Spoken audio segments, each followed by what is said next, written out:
নমস্কার বন্ধুরা, আমার রান্নাঘরের চ্যানেলে আপনাদের সবাইকে স্বাগত। আজকে এই যে আমি আইছি ওলের ডাঁটা কাটতে।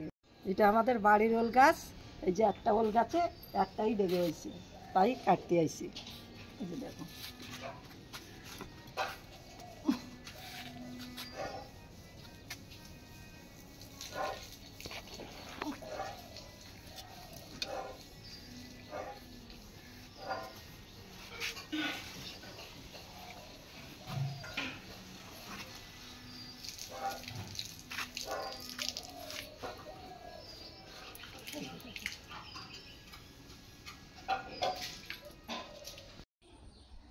দেখো বন্ধুরা, এই যে আমি ওলের ডাঁটা কাটতে গেছিলাম।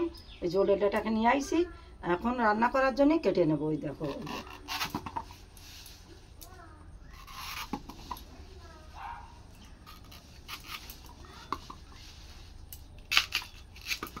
এই যে এই ডাঁটা দিয়ে এই যে ডাঁটা দিয়ে তরকারি খাবো।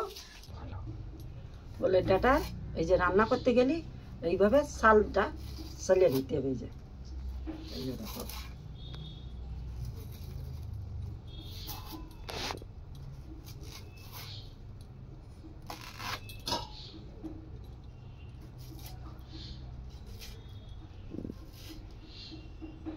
তরকারি কাটতে গেলে এইরকম করে কাটতে হবে। এই যে সাইজ,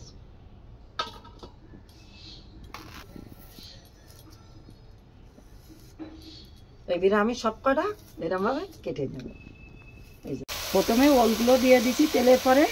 এই জিরা দিচ্ছি, লবণ, তারপর দিচ্ছি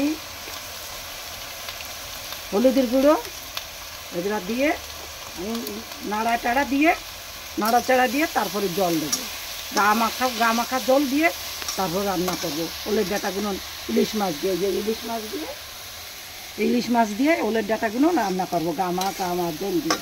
এই যে দেখুন বন্ধুরা, এই যে এতে কটা কাঁচা লঙ্কা দিয়েছি, আর এই যে হালকা ভেজে নিয়ে এখন জল দিয়ে দিচ্ছি। এই যে দেখুন,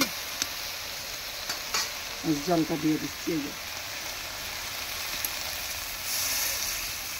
এই যে অল্প জল দিয়ে গা মাখা দিয়ে রান্না করতে হবে ইলিশ মাছ দিয়ে।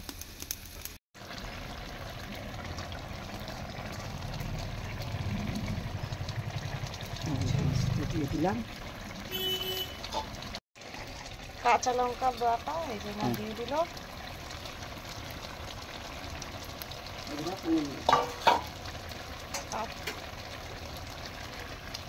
এই যে গা মাখা জল হয়ে গেছে।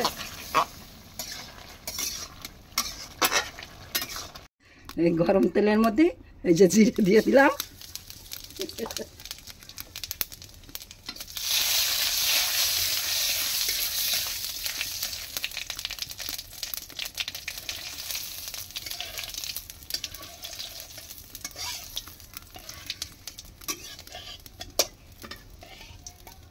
জিরেটা তুলে নিচ্ছি, তুলে এই যে লাস্টে এটা বেটে দেবো।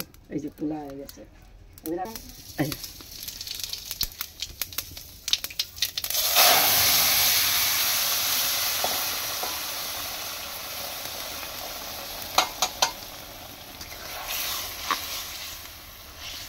জিরে বাটাটা দিয়ে দিলে তরকারি আমাদের হয়ে গেছে। এই যে দেখুন, এই যে জিরে বাটাটা দিয়ে দিলাম। তরকারি আমার এই পর্যন্ত এই যে হয়ে গেছে। আন্ডেলে দিলে হয়ে যায়। এই যে আন্ডেলে দিচ্ছি। এই যে তরকারিটা এইভাবে বাড়ি রান্না করে খেয়ে দেখো, ইলিশ মাছতে আর ওলের ডাঁটাতে খুব সুন্দর লাগবে। এই যে